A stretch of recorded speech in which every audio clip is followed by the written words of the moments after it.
All right. And it's 6 o'clock, so we can start on time. Yay. Well, welcome everybody. Thanks for coming. And thanks for navigating the hurdles to get in.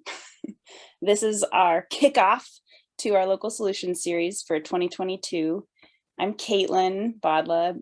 I know most all of you, and I'm the regional director at Cook Inlet Keepers Community Action Studio in Soldotna. We've got a lot of awesome volunteers and staff on this meeting, and we're going to have a great presentation and some brainstorms and close it out. But before we get started, you can go to the next slide, Laura. Before we get started, I did want, if you can, to stand up or to sit up in your chair. Research shows that if you just listen passively, you remember like 10%. If you take notes, even if you never read them again, you remember like 50-60%. But if you move your body, you remember like 90%. So this is just like a ploy to get you to remember stuff.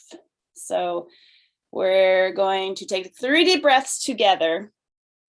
Bear with me. We can do this.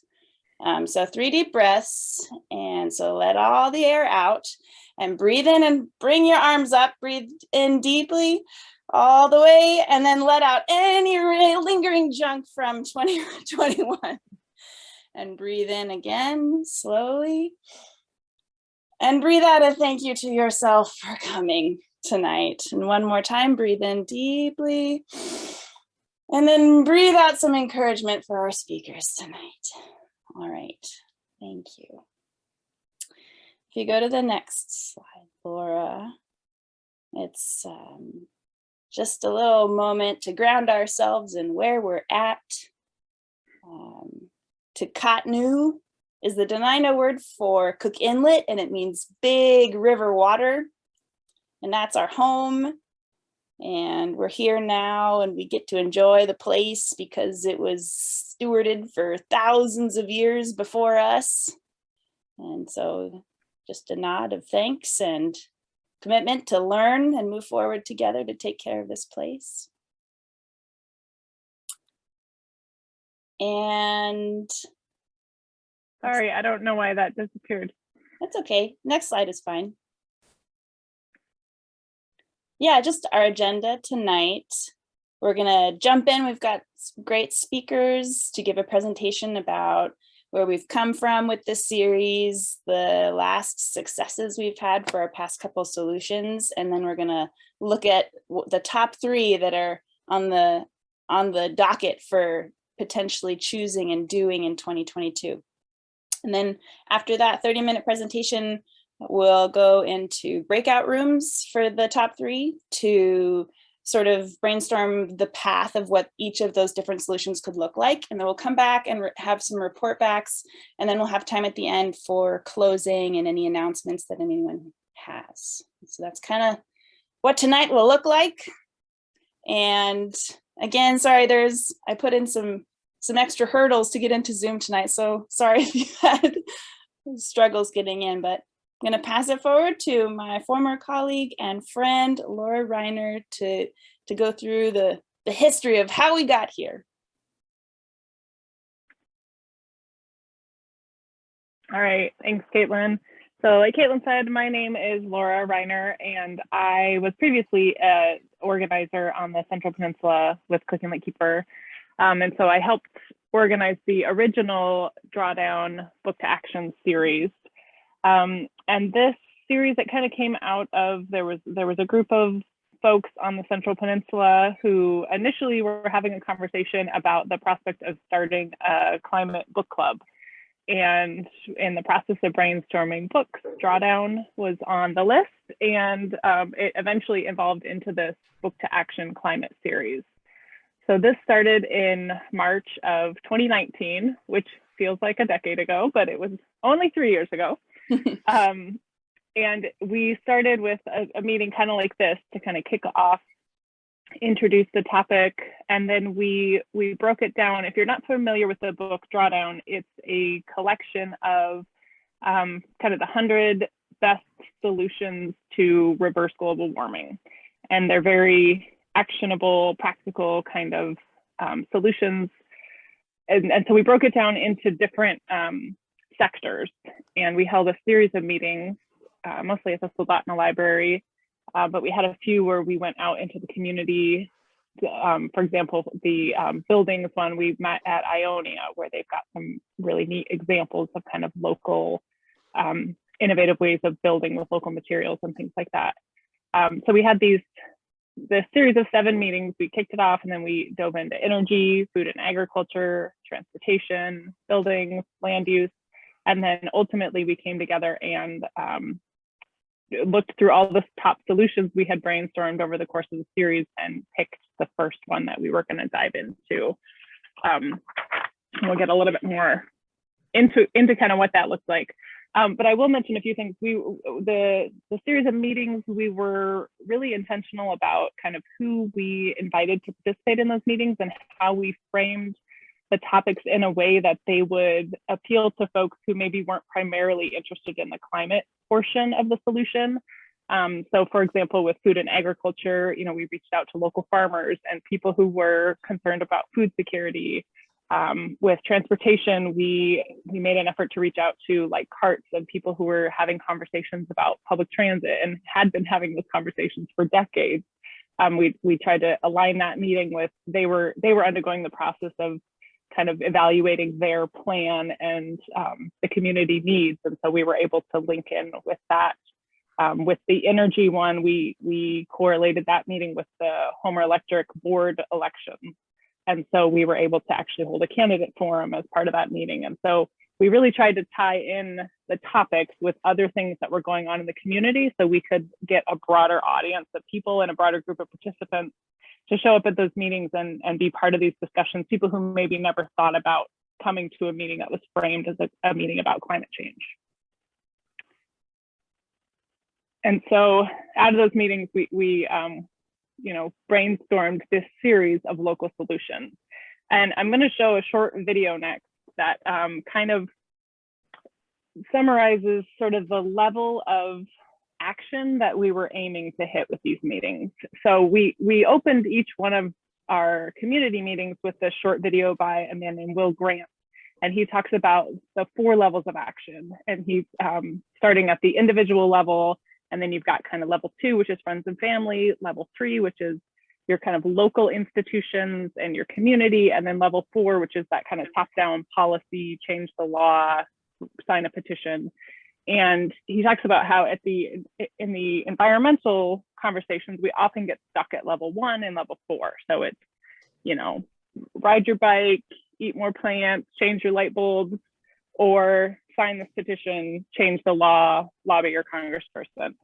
And we forget that where we often can have the most impact is at that level 3, which is the community level, kind of our local institution. So this is just a short video. It's a little over a minute long, and it kind of does a good job of summarizing sort of what that level of change was that we were aiming for.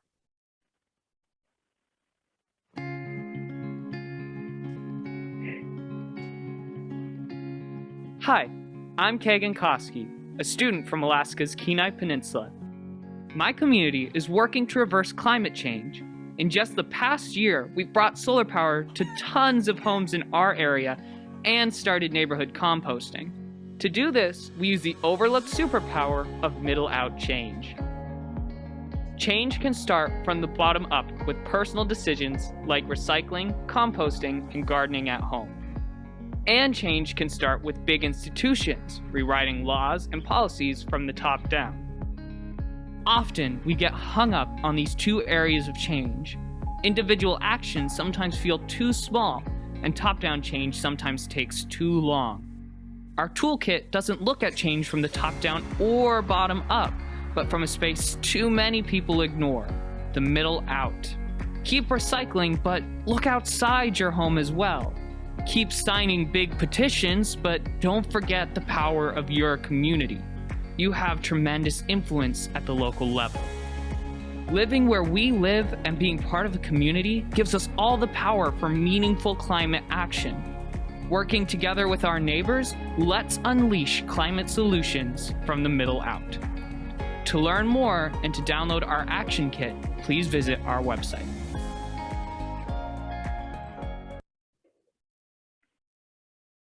So again, that kind of summarized like that level of solution that we were aiming for. And we used that longer Will Grant video at the beginning of every meeting just to remind people, you know, here's what we're trying to do.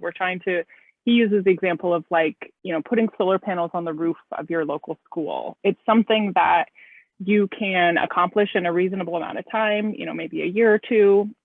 It's something that you can, just as a regular everyday person, get in touch with the person in charge in a reasonable amount of time. You know, you can maybe in a week, you can reach out to the facilities manager of the school district or your principal or your superintendent or your mayor.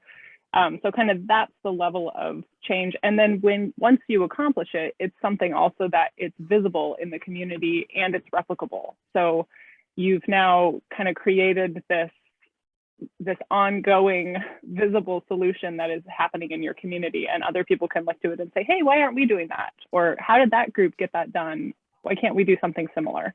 So that was where that reframe part that kind of kicked off this series, was kind of taking this big giant problem of climate change and trying to reframe it in a way where it's not this big insurmountable inevitability, but it's something that we can really do something meaningful about at the local level. And then we had these series of gatherings, and then as a group, we chose, you know, what our path was going to be forward to ultimately act on implementing one of these solutions. So these graphics, these last few, and the video came out of a toolkit that the folks at Inlet Keeper put together after the series to kind of document how we went through this process and to have a resource that we can share with other communities who want to do something similar to this. So, you know, we recognized that it was a really cool model and it was a really successful model. And so we wanted to document, like, here's how we went through this process, here's who was involved, here were all the steps, so that other people can take this and use it as a tool in their communities too. So this timeline kind of shows how we carried out the series. You know, we reframed the problem in that first meeting to kind of talk about, you know, how can we look at local solutions, and then we held these series of gatherings on each topic. And at the end of each one of these meetings, during the meeting, we would break out into smaller groups and have folks, you know, talk to their neighbors and their community members who were at the meeting and think about what are, you know, in the context of transportation or energy or food, how can we implement these solutions here on the Central Peninsula? So in Drawdown, you know, they're kind of these big, more general solutions. And so we really tried to localize them. What would that look like to do here? And then each of those small groups would present kind of their top 3 ideas to the larger group. And then at the end of each of those meetings, we did a series of dot voting where everybody was allowed to vote for their favorite 3 solutions. And we would narrow it down to our top 3 on each topic, so that by the time we got to the end of the series, we had really, you know, evaluated all the possible solutions, and we were left with just the kind of the best ones. So that was the dot voting part of this. And then this rubric that's here. So kind of behind the scenes throughout this series, we had a steering committee, kind of a small group. There was about, I don't know, between 5 and 10 of us, depending on the month, who kind of helped put together the series and, you know, keep notes and keep track of what our top solutions were.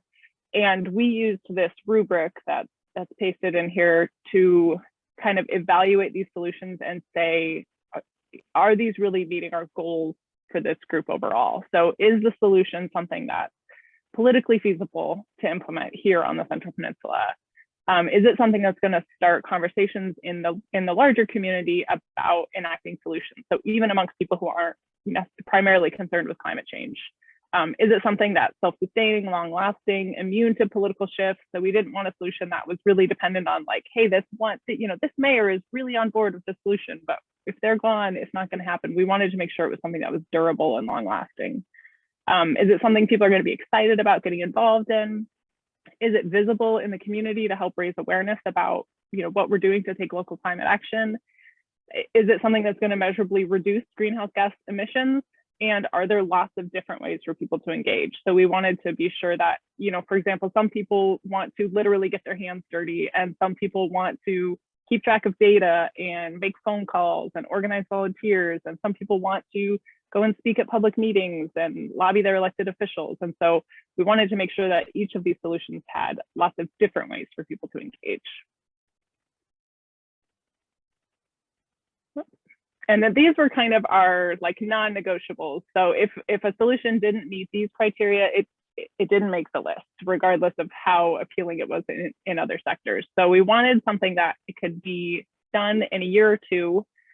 You know, we didn't really want something that we were going to be chipping away at for the next decade and making very slow progress. We wanted something where we could see measurable progress in a reasonable amount of time. Something that could be completed by volunteer effort primarily, and something that wasn't going to happen without the energy of this group. So we were careful about trying not to pick a solution that was already kind of in progress, or something that was sort of already had strong community support and was likely to happen without the support of this group. So I'm going to show one more short video that's going to kind of introduce the solutions that we ultimately landed on. So after these series of meetings, our final community meeting, we had, I think we ended up with 10 top solutions that the steering committee dove into, and we put together kind of a one pager on each one. Here's what this would look like in this community. Here are the measurable outcomes. You know, here are the different ways people can engage. Here are the climate impacts. And we voted on the first solution that we were going to implement as a group. And this video just kind of gives a really brief introduction to what there ended up being actually 2 solutions that got implemented in that first year or two. And this is just going to kind of lead into what those solutions were. And then there's some other folks are going to dive into the details of the successes and kind of how those played out.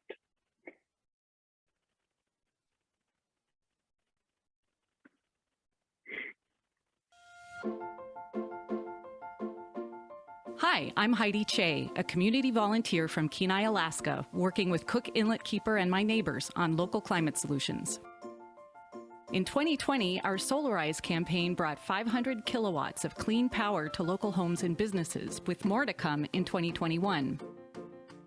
At the same time, our community composting project kept over 24,000 pounds of food waste from the landfill, equal to 90,000 pounds of greenhouse gas from the atmosphere. This year, we started preserving peatlands, which cover only 3% of the Earth, but hold twice the carbon of all the world's forests. In just 1 year, our work reduced carbon emissions by 278 tons. Download the action kit we made for you and learn how to implement local climate solutions where you live.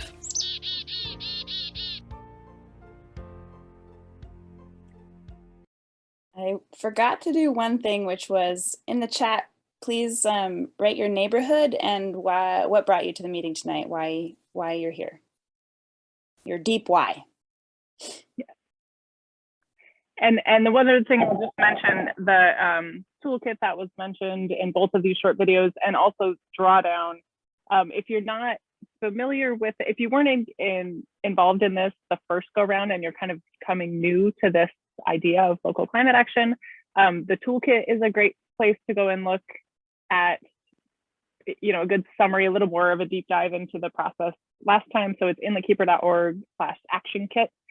And then also Drawdown, the book, they have a website, it's drawdown.org, so you can kind of see what that framework looks like that we were working with there.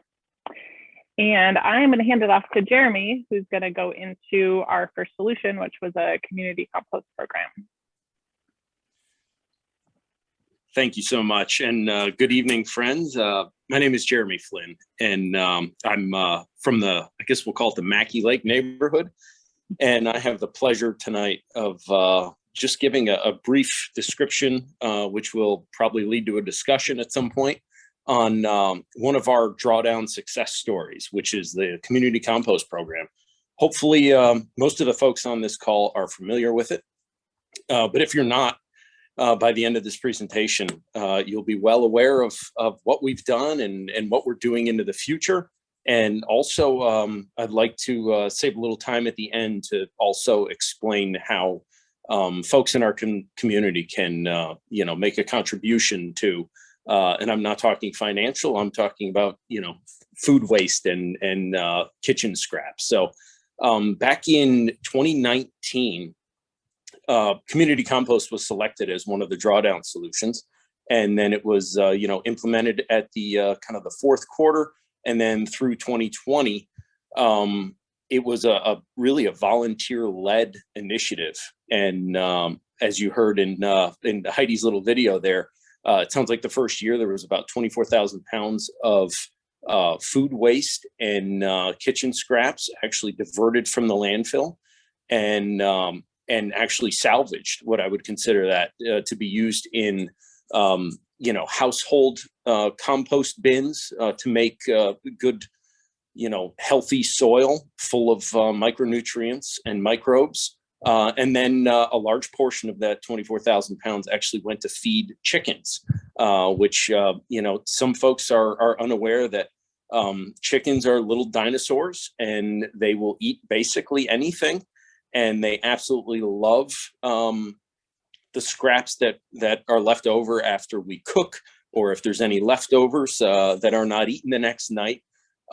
Chickens love it and they actually thrive on it. So it was, like I said, it was really a volunteer-led group effort, which is a beautiful thing. The Inlet Keeper Studio was kind of the drop-off location, and actually still is.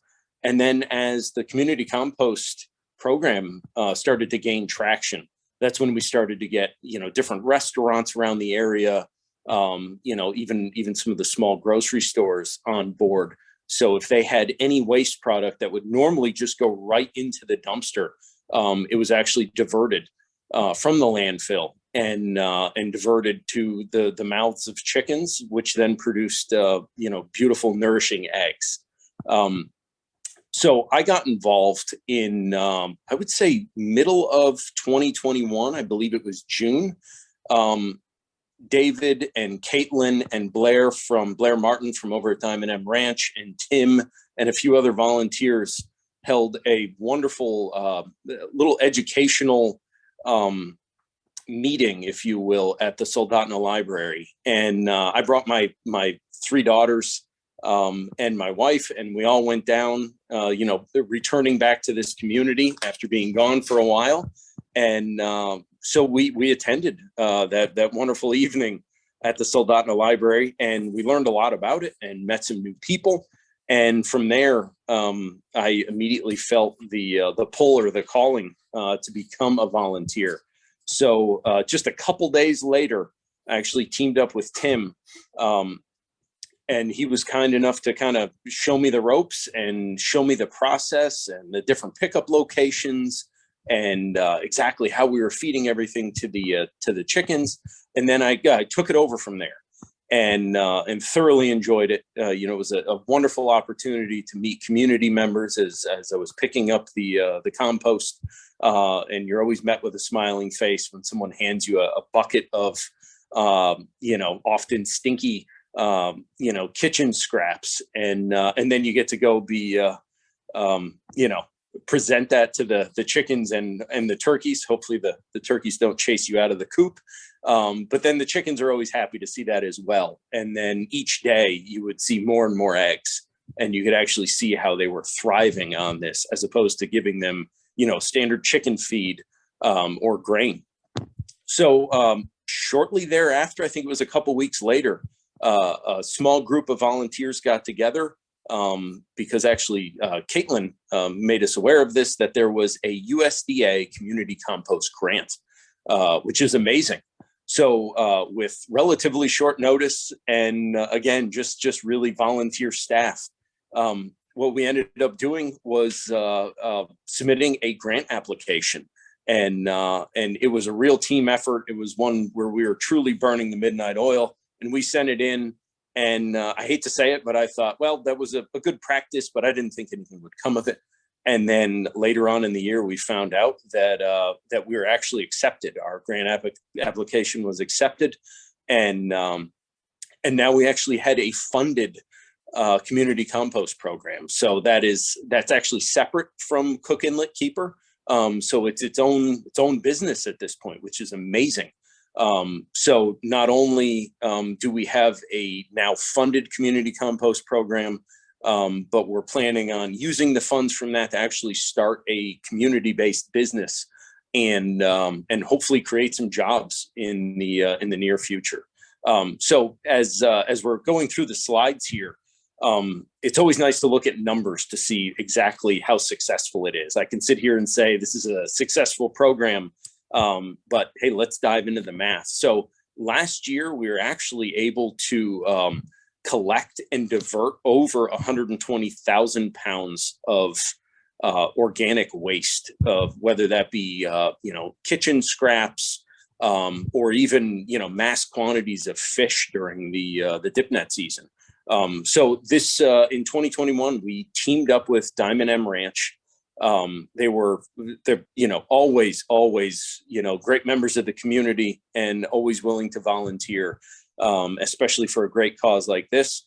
So they actually invited me out to the ranch and gave me the pleasure, and I mean that honestly, to actually collect the fish waste from their fish cleaning stations. They have 3 of them on site, and during dip net season, they'll have anywhere from 150 to upwards of 200 RVs show up, all between the 15th and the 1st of August, and just people catching fish. Especially this year, we had an excellent salmon run. And over those, 15, 16 days, we were able to collect and I would say salvage 24,000 pounds of fish waste. And we brought it over to our small farm over on Mackey Lake Road. And we opened up another approximately an acre of gardening space. And we used all of that fish waste to build the soil. We tested the soil before adding the fish waste, and it was truly just dead. I mean, it was there was almost no life left in it. But the good news about that soil is it was set up perfectly to sequester nutrients. We just had to find the nutrients. And we obviously had a small compost pile at our house, but it wasn't generating enough compost to properly fuel another acre of gardening space. So this fish was a true blessing. So each day we would make multiple runs, fill up, fish totes, and then bring them over, pitchfork everything into the truck, and then pitchfork everything out of the truck into the garden. And we essentially dug 18-inch wide by 18-inch deep trenches, the full length of the garden beds, and actually just added the raw fish waste directly to it. And then we would cover it with the next trench as we hand excavated it. Believe it or not, my daughters love this. They thought it was wild, and they kind of got over their fear of touching slimy things immediately. And I joke, but this is God's honest truth. My truck still smells like fish on those warm days. So, but it was all worth it. So it's amazing to be able to see those numbers and see what you're able to actually create. Compost truly is the gift that keeps on giving. We divert it from the landfill to extend the life of our landfill and to cut down on greenhouse gases and the methane that, actually leaves the landfill and works its way into the atmosphere. When composted properly, that methane is not generated. And truly what that compost will do for us is it completes the cycle of life. So diverting it from the landfill, adding it to the garden, and then in that garden in a really, really short period of time, like quite literally 8 to 12 weeks, most of it was fully decomposed, and our cover crop actually grew to about 60 inches tall, which was just amazing. And the small section of garden we didn't get to, we didn't get to compost or add any fish to, the cover crop got anywhere from 8 inches to 12 inches tall. So the proof was truly in the cover crop, and it was absolutely amazing. And we've tested the soil after the fact, and now we have not only all those beautiful microbes We also have mycorrhizal fungi that has entered into the garden space, which is amazing. And now we have, the full NPK, and we've even picked up wonderful trace amounts of magnesium. So we're looking forward to a beautiful crop this year. I'll keep everyone posted.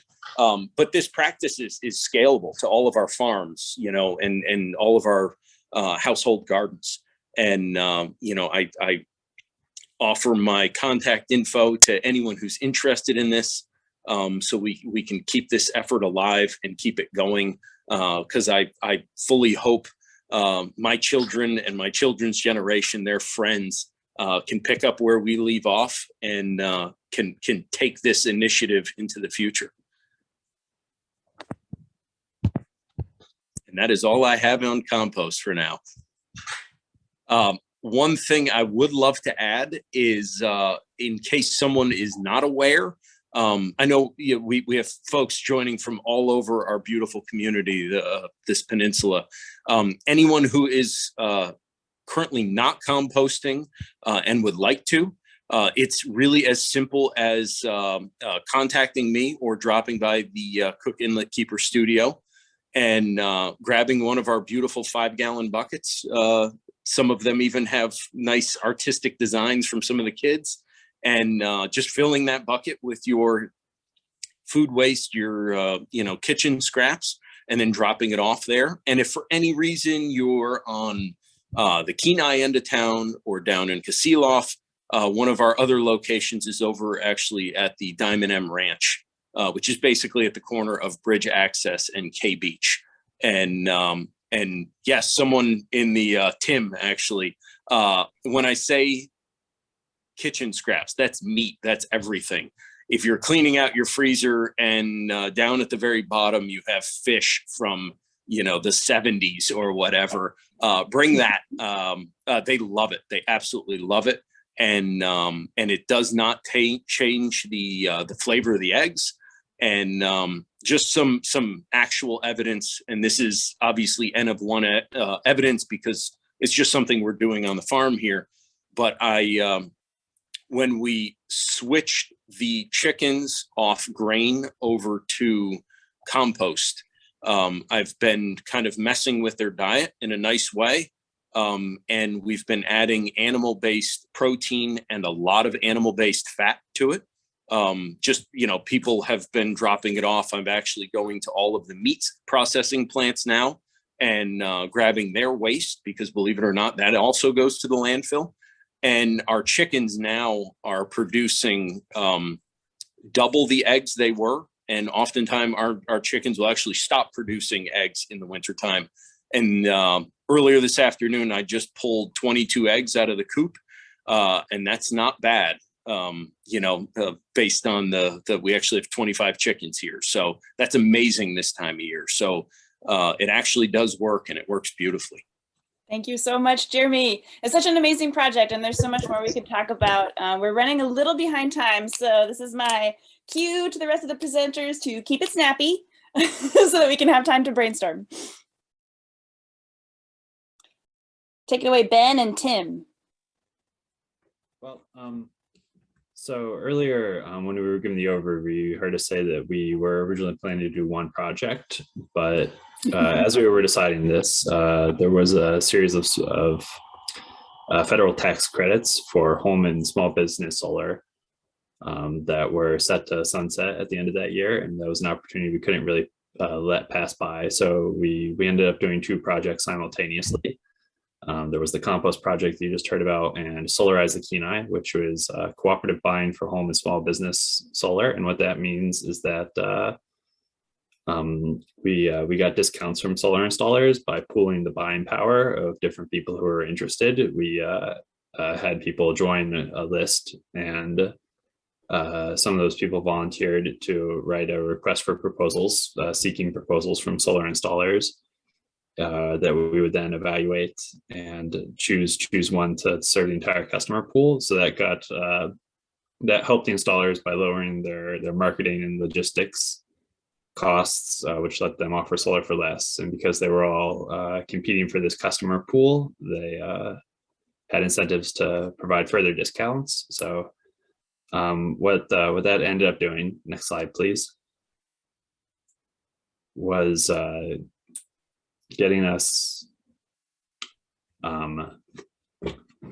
We had 84 people participating. That's some of them, well, most of them homes, a few businesses. We ended up installing 502 kilowatts of solar, and you heard in the video Heidi talking about that. But with our second round of Solarize this year, our total was from this year and last year, our total is 886 kilowatts, almost a megawatt. And that's equivalent to the carbon reductions of keeping almost 300 cars off the road for a year. So I managed Solarize for the first year. Tim took it over for the second year in 2002. So I'll let Tim speak about that. Well, thank you, Ben. And another big thanks to Ben too, because of their first years, the professionals that were involved in that and the volunteers that were involved in that, they created an organized and a documented process and procedures for the whole program. And we were able to step in with a whole fresh set of volunteers and homeowners and run that again successfully for the next year over. Our big substantial success was solarizing Seward. Seward had at that point no net metering. They had one solar install and 2 in the works. And as you can see, the picture that's on the screen there, if you look over to the far right or far left over there is the new director that was hired in November of 2020, I believe it was. And the city council approved net metering to proceed and move forward with it. We worked hand in hand with them, projecting how many people were going to do, how many people were interested in it, signed up. We gave them over 80 names of people that were interested in the Seward area, and we ended up doing 18 homes, including 2 businesses in the Seward area, which was a significant increase for them. They had to reach out to find all the equipment to get it installed. Homer, talking to the new director, Homer Electric, they reached out to Homer Electric and Shugach Electric and all of the to get their bugs worked out, and it was a very successful install. The buying purchasing model, or the group purchasing model was very effective, but it has diminishing returns. The more you run it, the less people participate, and the less viable it is as a marketing tool for the solar companies. And so then this upcoming year, we're focusing on businesses and small farms, those that are eligible for the rural electricity microgrants. So including the 22% tax incentive that everybody gets, small businesses and farmers can apply for a reimbursement grant of up to an additional 26% off, allowing them to get a return on their investment much faster. Plus, the tax program has an accelerated depreciation cycle, so that most businesses and small farms can see a complete return on their investment in 3 to 5 years and start reaping profits from their solar installs.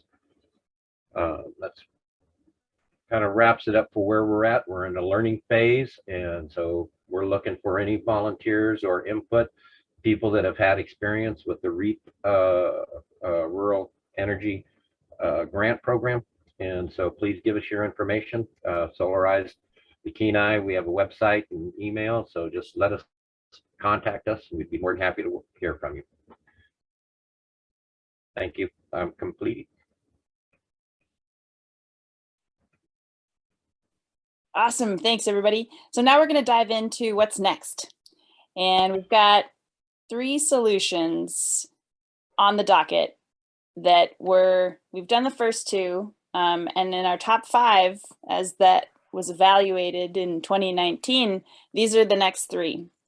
And without further ado, I'll just kick it off to Mitch Michaud, who's going to be our forester in residence and talk about retreeing. All right. Thank you, Caitlin. I'll try to be quick. Really hard for me, by the way. My name is Mitch Michaud, and I'm a forester. I'm retired, but like being a fisherman, once you're a forester, you're always a forester. I arrived on the peninsula in 1998 to take care of the beetle issue. Got here, the beetles were doing just fine.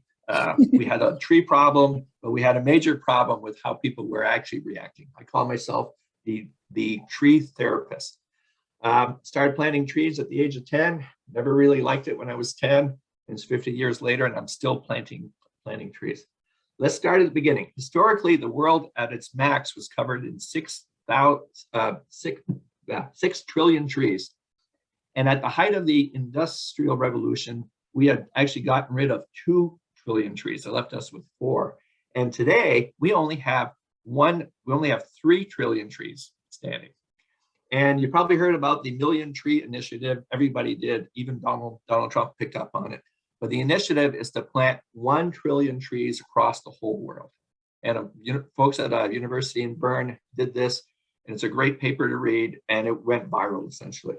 But even today, we are losing trees on a regular basis. We're losing, right there on the screen, over 10 billion trees a year. And that's even with all the extensive reforestation we're doing. We're planting trees every single day, not really every day, but whenever we can, we plant trees, and but all we're doing is replanting areas that were actually cut off. Everybody's going to buy into the carbon thing. Trees come in with a whole bunch of other benefits. I think we can click over here, by the way, if you want to click a little bit. I think there's a benefit one there. And you can read those.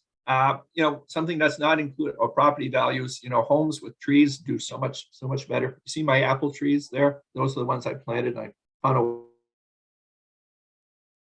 if I knew the world ended tomorrow, I would plant an apple tree today. And that's a quote from Martin Luther, not Martin Luther. Because they're affecting us greatly. Through spark beetle outbreaks, is that people really were missing the trees that were gone. I called John Williams a tree hugger, and to this day, when he sees me, he says, "You're the guy that called me a tree hugger," because I proved to him the trees were worth more to him standing in his backyard than they were in an industrial woodpile. And that's one of the things that we found, that people were planting trees not for reforestation, not for wildlife, not for carbon. They were planting trees because it had a personal attachment to them. The researcher came up here and explained to us that we were kind of suffering from tree loss trauma. And that was what the #1 reason that this sociologist found, was that the loss of trees was the greatest impact we had on the community. So it wasn't what we thought was. It wasn't the landscape. It's what the trees provided to us. One of the things that we're dealing with a lot now is that we have a lot of trauma in our lives. We have COVID. We have an impending war with Crimea and Ukraine again. And we have climate change. And one of the things is things that we really don't have a really good grasp on. And that's why I got to join this Drawdown group, is because it actually gives you something to put your hands on and do. And we find that, and researchers have found, again, especially younger people too. I like to mention this because if you're over 50, thinking 50 years in the future, it really doesn't mean much. And by the way, 50 is kind of how many years it takes for a tree to actually maximize its carbon sequestration. In 50 years, a tree in the US will be sequestering 1 ton of carbon a year. Unfortunately, in Alaska, we only do half of that amount, but half a ton of carbon, that's 1,000 pounds of carbon that gets sequestered each year by every tree we plant. If you plant 600 trees in your lifetime, that's 600 tons that is sequestered every year henceforth. But one of the important things is planting a tree. Just picture over there of a young gal planting a tree. I plant trees with kids every year. We had indigent children from migrant workers that were planting trees behind the Kenai Peninsula College. It is just an incredible thing. And to this day, for anybody who's planted a tree anywhere in the world, sometimes you go back and see how that tree is doing. It's a really great way to engage people. So I mentioned a couple of numbers. 23, I came up some new taglines for this potential project. One of them is 23 trees in me, but I'll probably get in trouble for using that one. Or 23,000 in 2023. 23,000 is approximately the number of people who live in the central Kenai Peninsula. You add up Kenai, Soldotna, Sterling, McKiskey, Funny River, and it's about 24,000 people. And I think it would be great, and I think we could do it. We could plant 23,000 trees in 1 year. And how would we do that? One tree at a time. And how you would do that, there's a lot of money available for that. Did you know that Subaru plants trees for every Subaru you buy to offset the carbon? There's a credit card company out there that donates $1, plants a tree for every dollar you spend. And there's many more. Oh yeah, the state of California is now paying the state of Alaska not to cut down trees. So the state of Alaska, and even in this present administration, is actually getting carbon sequestration funding for not doing timber harvest on certain lands. There's money out there that we can tap into. It's also one of the biggest, the largest next to fire, by the way. Don't want to compete with our fire expert here that's on this session, Christy. But urban community forestry is one of the fastest growing project and grant funds that's available for communities to plant trees. So talking real fast, I could sing you a little song here about it, but I won't. Something to do about, the trees are for everybody. The trees are for young and old. Streets have shade on them, and highways are lined with gold. So that's my elevator pitch, and I think I probably did it in about 3.5 minutes. So thank you, Caitlin. Bravo. Thank you so much, Mitch. All right, moving on to Energize the Kenai, which is our second option. So when we talk about energy and the carbon impact of energy, the most efficient thing actually is, efficiency. Using less energy, heating and lighting your buildings with the same amount of energy. That's the best way to reduce the impact of energy systems ahead of solar panels, wind farms, and those renewable technologies we all love. The things that keep people from doing it are mostly having good information about how they can save energy, what kind of equipment it would take, and then the initial investment in energy. The basic pitch for this idea is Solarize for energy. You heard me talk about how, or Solarize for energy efficiency, rather. You heard me talking about how Solarize was a cooperative buying program where we gathered groups of interested people and pooled their buying power. In this case, we would gather home or business owners who are interested in making energy efficiency improvements to their home, and help them write a request for proposals to energy auditors. This is the first step to doing energy efficiency improvements in your home, is have a certified auditor examine it, take measurements, and write a little report for you about things you can upgrade that will get you better energy efficiency. So we would have these interested people put out a request for auditors. In the same way that in Solarize, we put out requests for solar installers to sort of bid for the project of serving everybody. And similarly, these people would choose an auditor, perform the audits. And then this is often a step where energy efficiency, people lose focus on it once they have the audit. Having the information is one thing, and acting on it is another. So a lot of energy audits get done and don't really lead to upgrades. And I have some ideas about how we could tie into other projects to give people more of an incentive to do that. And this has been done in Fairbanks. They did a Solarize program similar to ours, but they called it Solarize Plus because it also included energy efficiency. And they did something similar with the cooperative buying model for auditors. They had 15 people interested. About 10 to a dozen of them got audits, and they managed to get $50 to $100 in discounts through the co-op buying process on audits. And they're repeating that their Solarize Plus model now. So next slide, please. So that's the project. That's a proposal, and there are a lot of details we can discuss. I have some thoughts about how we can tie this to some federal grants through the USDA that would create more of an incentive to act on audits, primarily for business owners. But those are all things we can discuss. I think it's a strong project, and I'll turn it over to Caitlin to talk about landfill methane. Yeah, and the third, thank you, Ben. The third potential solution that we could start tackling this year is landfill methane capture.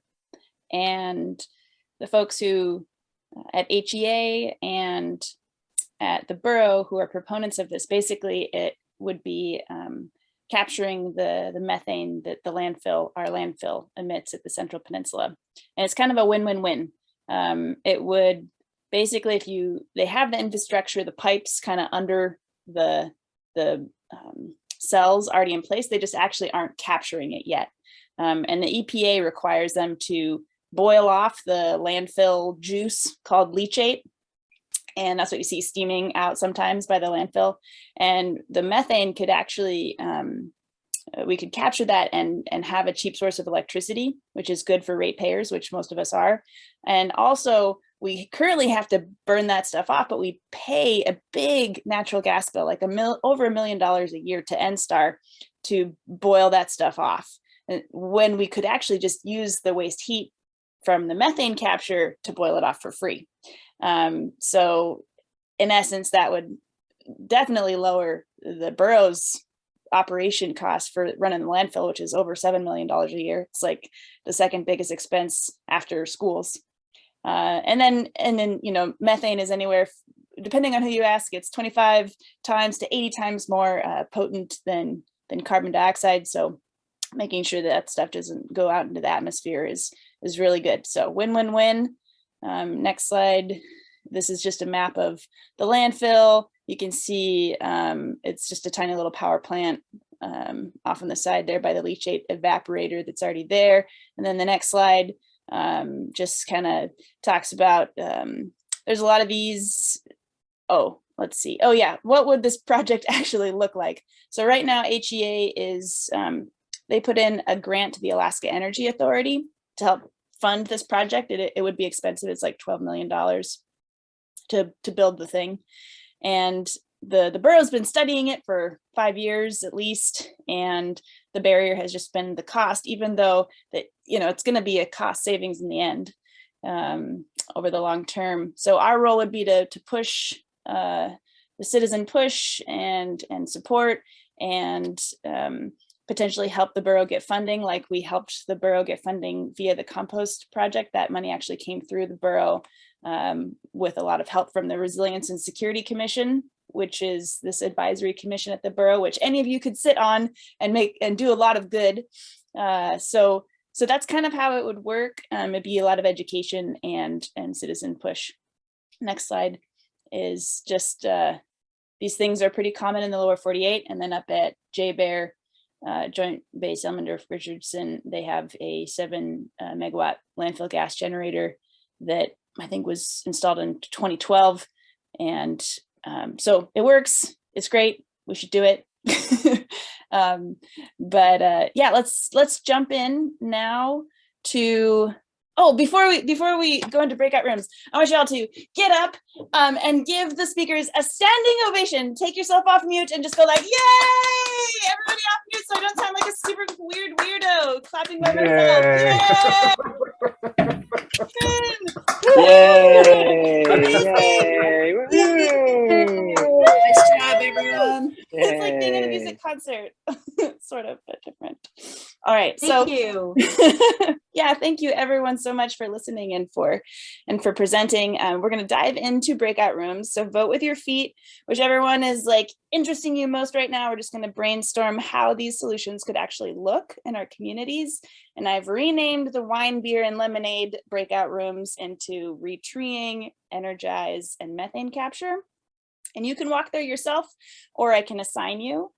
And we'll just go in there for about 15 minutes and have a discussion, and then make sure you select someone to report back. And then we'll come back and see what we learned and do a couple more things and close out the night. Room 1 is retreeing, room 2 is Energize, and room 3 is landfill methane capture. Does anybody have any questions before we go into the breakout? And feel free to put some questions in the chat too. I have a little process thing. Go ahead.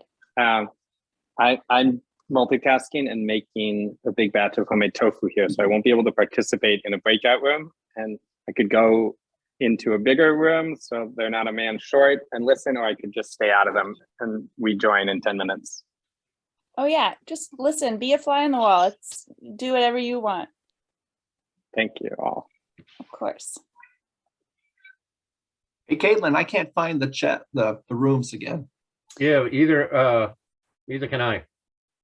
Okay, thanks, Tim. Either can I. You're not alone, Mitch. Never alone. Okay. Oh, okay. Well then, I just recreated them. And so let's see. Oh, I think I just needed to open them, but now I have to recreate them. All right, almost done. Man, Zoom is so hard sometimes. Technical difficulties. All right, open. All the rooms are open. I can assign you, or you can just assign yourselves. Can you see them all now? Yeah, okay. I can. Great. I'll see you in the Energize room. Awesome. Good.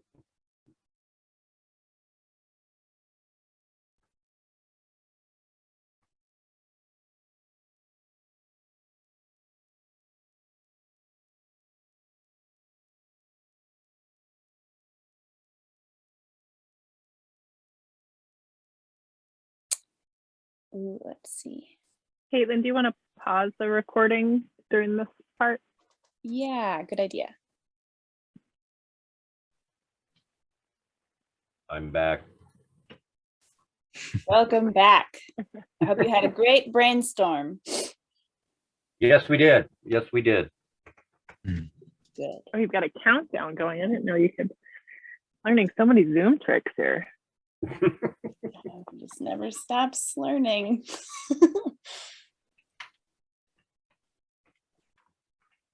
All right, I think we're all back. We're all back. All right. Well, for those of you who don't know me, my name is David Knight, and I also work for Cook Inlet Keeper as the volunteer coordinator. Welcome back. And from the breakout, hopefully you guys had some riveting conversations about pathways towards each solution and implementing them. And everyone chose a recorder / somebody who could report back. So don't everybody volunteer at once, but yeah, see who would like to go first as talk about what was talked about in the rooms.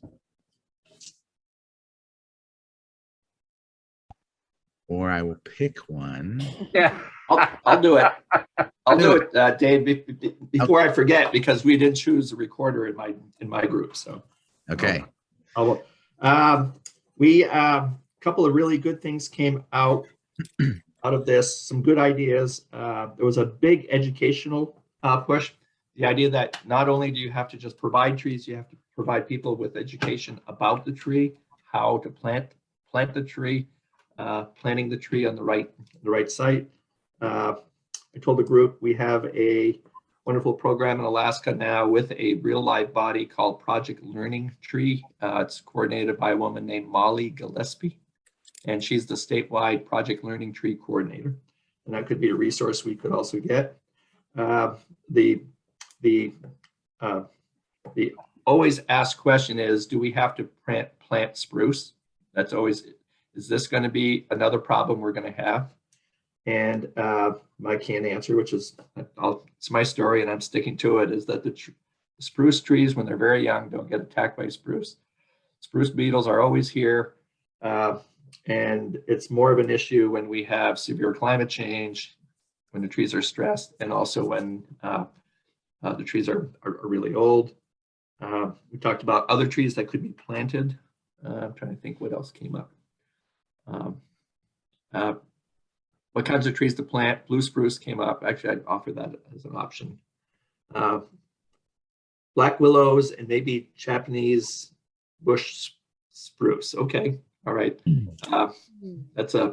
And there's the Crane Peace Park in Soldotna is working with a whole bunch of folks for different varieties of trees to plant in their park, and they're going to be experimenting with certain things. One of them is Dawn Redwood. It's a metasequoia. It's a variant of our redwoods, and they're going to be planting a couple of those there and see how well they do. They grow in Homer, by the way. So I think that's about what we chatted with. We talked about how we would do this, do it through like networks, having coordination in towns. Dr. Mitchell came up with the idea that we should be looking at elementary schools, and that's how we got a discussion. Got to go out there and plant trees and get their hands dirty. So that's kind of what we did in our limited time.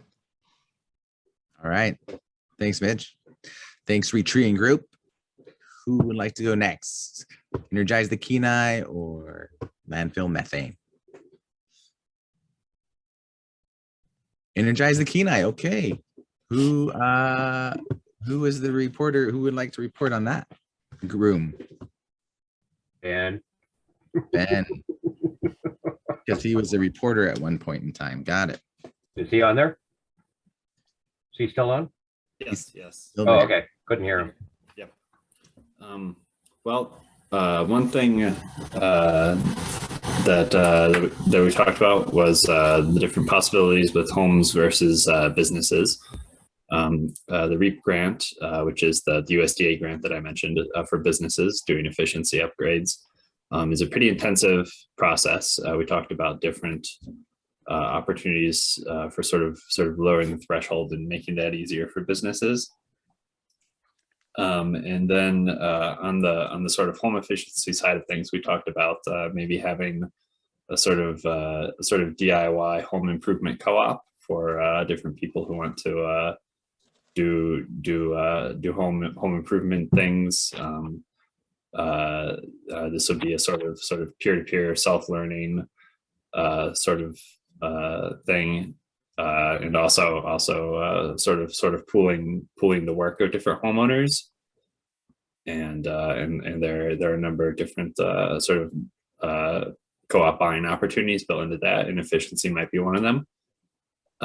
So I liked both those ideas.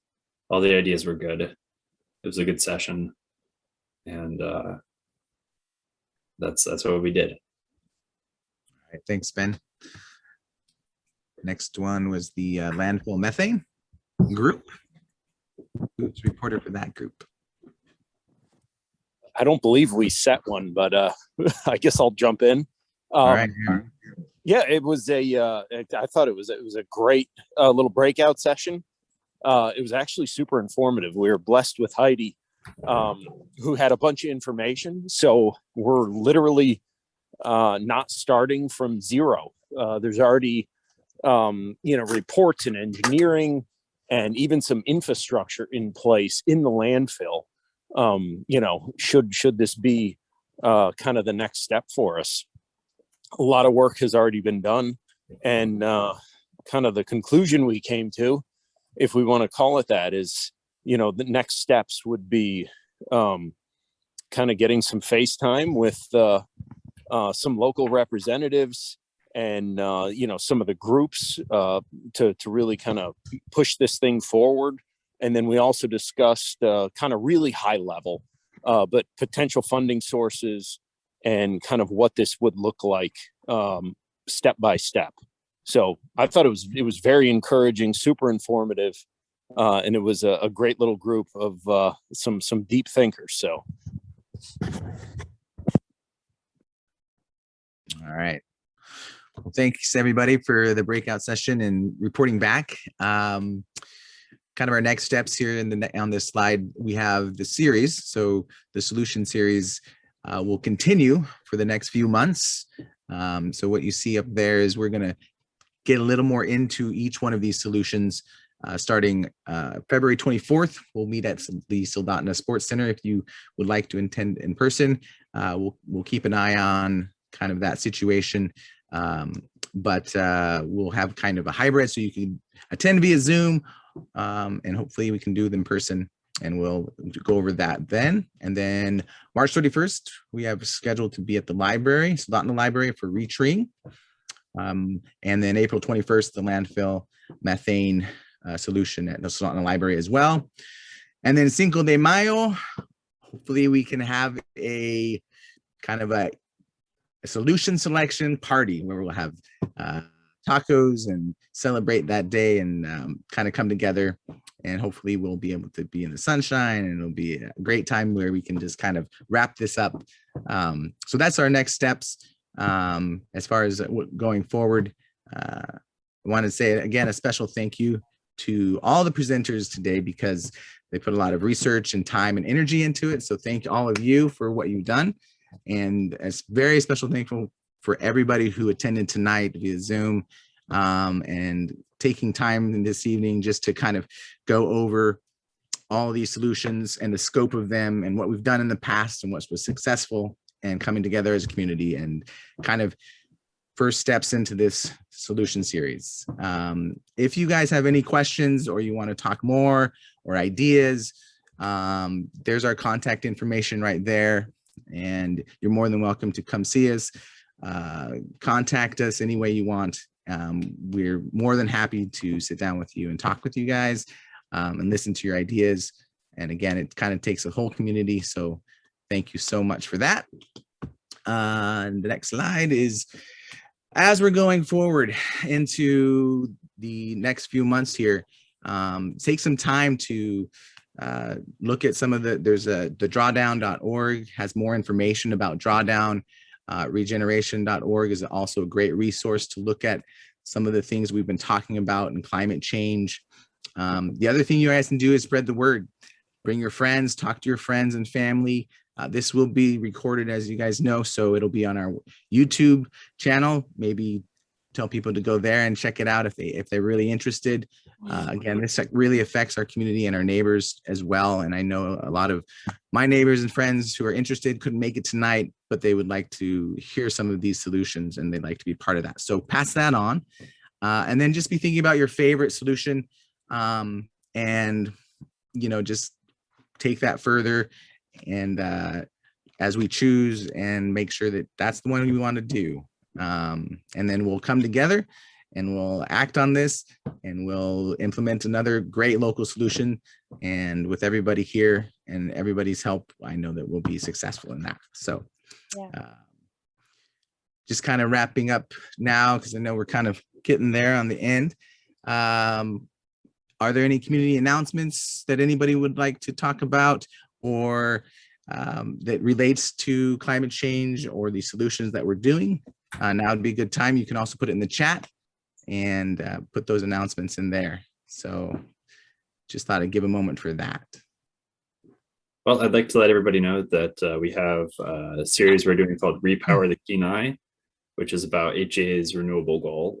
You might or might not know that HEA is planning to be 50% renewable by 2025. And so we're looking at all the different technologies they can use to get there. And our next one is going to be about energy storage and hydroelectricity. We're pairing those two things for good reason. We're going to be talking about pumped hydro, and that's going to be, the discussion is going to be February 22nd, 5:30 to 6:30. So hope to see you there. Yeah, thanks, Ben. That's another really great Zoom to tune into. So anybody who can do that, please do. Anyone else have any community announcements or anything they'd like to share before we kind of wrap up? I just want to ask Ben, is there a Facebook event or page where we could send people to learn more about Repower the Kenai? There will be tomorrow morning. Great. And where will it be? I'll send you a link to it. Okay. Thanks, Ben. I want to say that we need all the solutions. So we just looked at 3 good ones. And the truth is, we hope to do all of them, just like one right after another, and many more. So it's not really like, which one do you like separate from any others? It's like, which one do you like the most? Which one do you want to do first? Which one do you want to do second? Which one do you want to do third? And what other solutions would be really helpful here in our local community? So those are some things to chew on over the next month.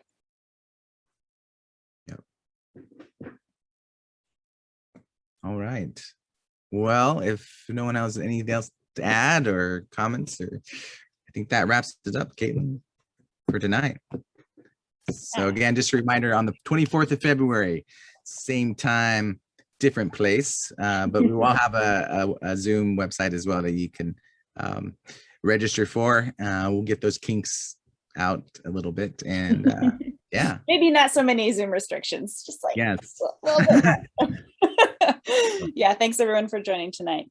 Very, very grateful for the discussion. Thank you, Caitlin. Thank you, Laura. Thank you, everybody. Good night. Good night. Thank you. Forward to the future, keeping going. Yay, thanks, Christy.